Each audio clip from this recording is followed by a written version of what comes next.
Depuis la qualification historique d'Haïti pour la Coupe du Monde 2026, un vent d'espoir souffle sur tout le pays et sur la diaspora. Mais au-delà de l'émotion, une réalité s'impose. Pour exister face aux grandes nations, il faudra renforcer l'effectif. Il faudra de la profondeur. Il faudra du talent. Il faudra de l'expérience européenne. Et c'est précisément là que le nom de Jean-Baptiste Gorby revient avec insistance. Né à Paris le 25 juillet 2002, Gorby a aujourd'hui 23 ans. Il possède la double nationalité française et haïtienne par ses parents. Ce détail est fondamental, car contrairement à certains cas complexes, lui est pleinement éligible pour représenter Haïti. Il n'a jamais porté le maillot de l'équipe de France senior. Il n'est lié à aucune sélection A. Cela signifie qu'un simple oui pourrait suffire à ouvrir une nouvelle page de l'histoire du football haïtien. Mais attention, ce dossier n'est pas simple. Ce n'est pas qu'une question administrative. C'est une question de timing, une question d'ambition, une question de carrière. Actuellement au SC Braga, l'un des clubs les plus compétitifs du championnat portugais, Gorby réalise une saison solide. Plus de 22 apparitions lors de la saison 2025-2026. Une régularité qui montre qu'il n'est pas un simple joueur de rotation, mais un élément sur lequel son entraîneur compte. Évoluer au Portugal, dans un championnat réputé pour sa rigueur tactique et son exigence technique, forge un joueur. Et c'est précisément ce type de profil qui manque parfois à Haïti dans l'entrejeu. Car soyons honnêtes, le milieu de terrain est le cœur d'une équipe. C'est là que se gagnent les batailles. C'est là que se contrôlent les rythmes. C'est là que se construisent les transitions.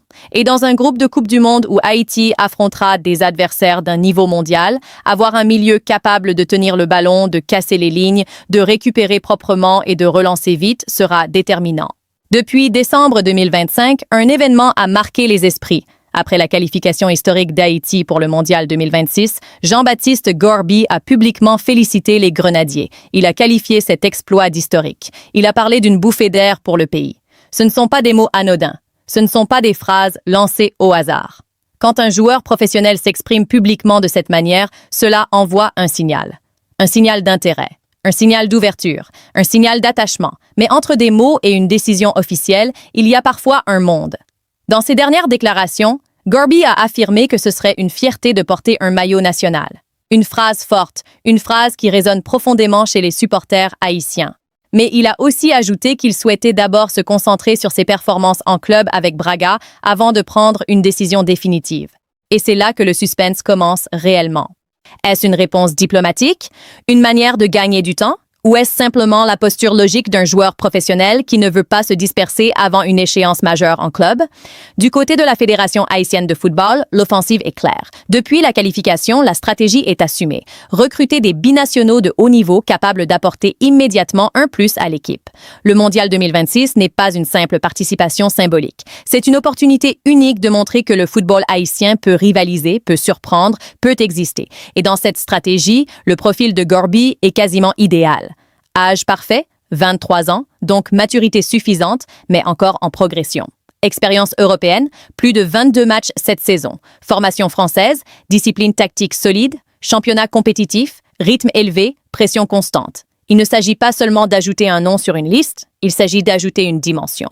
Imaginez un instant le milieu haïtien avec un joueur capable d'évoluer en sentinelle moderne, de récupérer, de distribuer, d'accélérer le jeu vers l'avant. Imaginez la fluidité que cela pourrait apporter face à des équipes qui monopolisent que la possession. Imaginez la stabilité défensive que cela offrirait aux défenseurs centraux, car en Coupe du Monde, les détails font la différence. Un ballon récupéré, une relance propre, une interception au bon moment, une transition rapide qui surprend l'adversaire. Les observateurs sont unanimes. L'arrivée de joueurs comme Gorby serait cruciale pour permettre à Haïti d'être compétitive. On l'a vu avec d'autres binationaux qui ont déjà rejoint les rangs, comme Jean-Rickner Bellegarde ou Hans Delcroix. Leur intégration a apporté une solidité supplémentaire, une rigueur, une lecture du jeu différente. Mais Gorby représenterait un autre palier. Parce qu'il évolue actuellement dans un club qui joue des compétitions européennes, parce qu'il est encore en pleine ascension, parce qu'il n'est pas en fin de cycle, mais au début de son pic. Alors pourquoi hésite-t-il? La réponse est simple. Ambition. Tout joueur formé en France garde un coin de son esprit tourné vers l'équipe de France, même si la concurrence est monstrueuse, même si les chances sont minces. Le rêve bleu reste un rêve, mais la réalité est brutale. Le milieu de terrain français regorge de talent. Des joueurs établis, expérimentés, habitués aux grandes compétitions. La porte n'est pas fermée, mais elle est étroite, très étroite. À 23 ans, Gorby doit faire un choix stratégique. Attendre une hypothétique convocation française ou saisir une opportunité concrète, immédiate, historique avec Haïti. Car ne nous trompons pas, jouer une Coupe du Monde, ce n'est pas banal. Certains grands joueurs n'y parviennent jamais. C'est une vitrine planétaire. C'est une exposition maximale. C'est une scène où une seule performance peut changer une carrière. Si Gorby rejoint Haïti et réalise un grand mondial, sa valeur marchande pourrait exploser. Les recruteurs des grands clubs observeront attentivement les joueurs capables de performer sous pression internationale. Mais au-delà du calcul sportif, il y a la dimension émotionnelle. Porter le maillot haïtien en juin 2026, entrer sur la pelouse pendant l'hymne, voir les drapeaux bleus et rouges dans les tribunes, entendre la diaspora chanter. Ce sont des images puissantes. Ce sont des moments qui marquent une vie. Et dans un pays où le football est plus qu'un sport, où chaque victoire devient une source de fierté nationale, son choix aurait une portée symbolique immense. Les fans suivent chaque signe, chaque publication, chaque like, chaque interview. Sur les réseaux sociaux, les débats sont constants. Certains sont optimistes, d'autres prudents. Mais tous sont d'accord sur un point. Son arrivée renforcerait considérablement l'équipe. La fédération, elle, travaille en coulisses. Discussions, échanges, projections. On ne communique pas tout publiquement, mais les démarches sont réelles. La grande question est donc la suivante. Quand la décision tombera-t-elle? Mars 2026 approche. Juin 2026 aussi. Le temps file. Les listes provisoires se dessinent. Les plans tactiques se construisent. Le sélectionneur haïtien doit savoir sur qui il peut compter. Gorby est à un carrefour. Continuer à se concentrer uniquement sur Braga jusqu'à la fin de saison, sécuriser sa progression en club, puis annoncer son choix? Ou surprendre tout le monde avec une déclaration officielle qui enflammerait immédiatement la communauté haïtienne? Une chose est certaine, ce dossier dépasse le simple cadre sportif. Il représente l'évolution du football haïtien, la capacité du pays à attirer ses talents issus de la diaspora, la crédibilité du projet national. Car plus Haïti parviendra à convaincre des profils comme Gorby, plus le message sera fort. Le maillot haïtien est attractif, il est ambitieux, il est compétitif. Et si ce choix se concrétise, ce ne sera que le début. Car un oui de Gorby pourrait en entraîner d'autres. D'autres jeunes binationaux hésitants pourraient se dire que le moment est venu, que l'opportunité est unique, que l'histoire est en train de s'écrire. Aujourd'hui, rien n'est officiel, mais les signaux sont là. L'éligibilité est claire, l'ouverture est réelle, la fédération est active, la Coupe du Monde approche, et Jean-Baptiste Gorby détient peut-être l'une des clés du futur des Grenadiers. La suite dépendra d'une décision qui pourrait transformer une qualification historique en véritable ambition compétitive. Alors que nous poursuivons l'analyse du dossier Jean-Baptiste Gorby, il est essentiel de comprendre l'impact qu'un joueur de ce calibre pourrait avoir sur la dynamique globale des Grenadiers. La question n'est pas seulement de savoir s'il va rejoindre Haïti, mais de mesurer comment sa présence pourrait transformer l'équipe, tant sur le plan tactique que psychologique, à l'aube de la Coupe du Monde 2026. En effet, dans un contexte où chaque décision compte, chaque joueur recruté représente un atout ou un risque. Le choix de Gorby n'est pas anodin, c'est un investissement sportif, un signal aux autres binationaux et une preuve que Haïti ambitionne de ne pas se contenter de participer, mais de marquer l'histoire. Sur le plan technique, Jean-Baptiste Gorby est un milieu de terrain moderne capable d'évoluer à plusieurs postes, sentinelle, relayeur ou même meneur de jeu avancé selon les besoins du sélectionneur. Sa polyvalence est cruciale. Dans les matchs de haut niveau, surtout en Coupe du Monde, la flexibilité tactique est une arme. Un joueur capable d'occuper plusieurs rôles tout en maintenant la stabilité de l'équipe offre un avantage stratégique inestimable. Imaginez par exemple un scénario où Haïti se retrouve face au Brésil avec un pressing intense et un rythme de jeu infernal. La présence d'un milieu capable de calmer le jeu, de récupérer des ballons et de relancer intelligemment pourrait faire la différence entre un match perdu d'avance et un résultat compétitif. Mais Gorby n'est pas seulement un joueur de position. Sa vision du jeu, sa capacité à anticiper les mouvements adverses et à créer des décalages rapides sont des qualités qui le distinguent. Lors de ses apparitions avec Braga, il a démontré une maîtrise technique impressionnante, capable de dicter le tempo du match. Pour Haïti, cette qualité est essentielle. L'équipe a souvent souffert d'un manque de fluidité dans les transitions et de précision dans les passes longues. Gorby pourrait devenir le catalyseur qui permet de transformer ces phases de jeu en attaque concrète, augmentant ainsi la productivité offensive et la sécurité défensive. Sur le plan physique, Gorby a prouvé sa capacité à tenir la cadence d'un championnat exigeant comme la Liga Portugal Buin. Il ne s'agit pas seulement de courir, mais de maintenir intensité et précision sur 90 minutes, parfois sous pression, face à des adversaires plus expérimentés. Cette endurance et cette résistance au stress sont vitales pour une équipe comme Haïti qui va devoir faire face à des séquences intenses contre des équipes de haut niveau lors de la Coupe du Monde.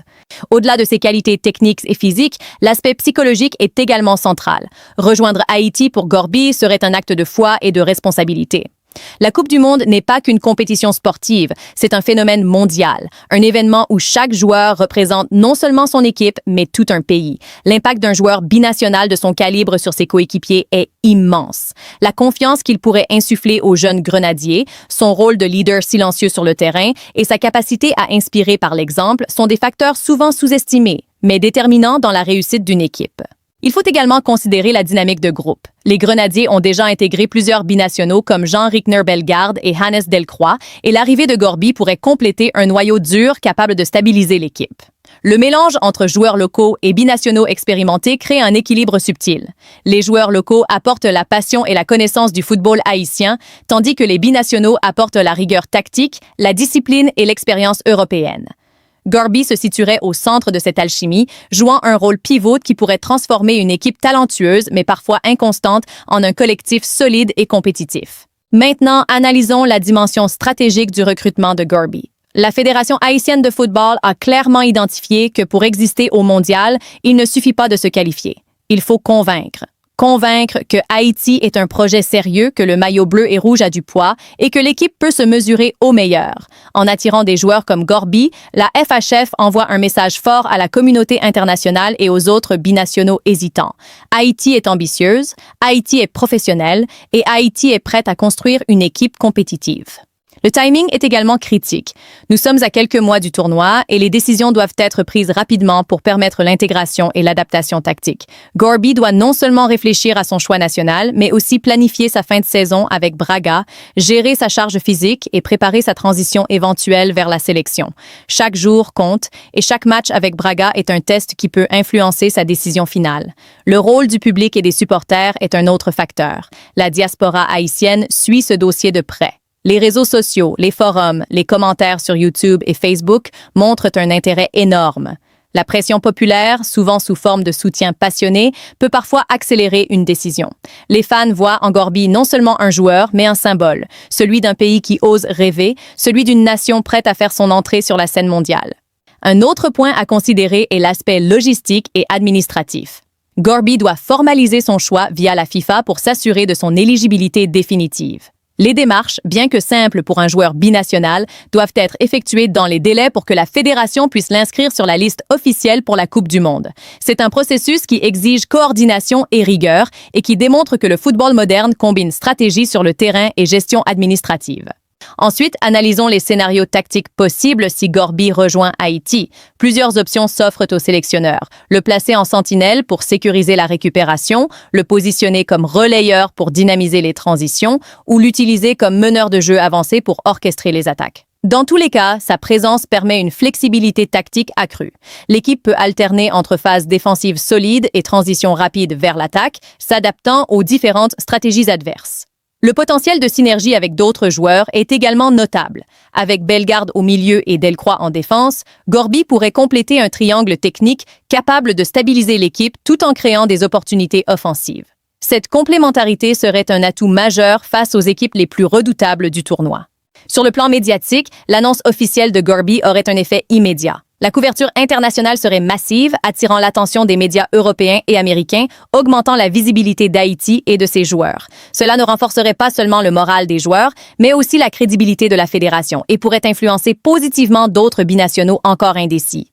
Enfin, il y a la dimension émotionnelle et symbolique. Gorby représenterait un pont entre la diaspora et le pays, un lien tangible entre les jeunes joueurs évoluant à l'étranger et le football haïtien sur place. Son choix pourrait inspirer une génération entière, renforcer le sentiment d'appartenance et illustrer la possibilité de revenir pour servir son pays au plus haut niveau.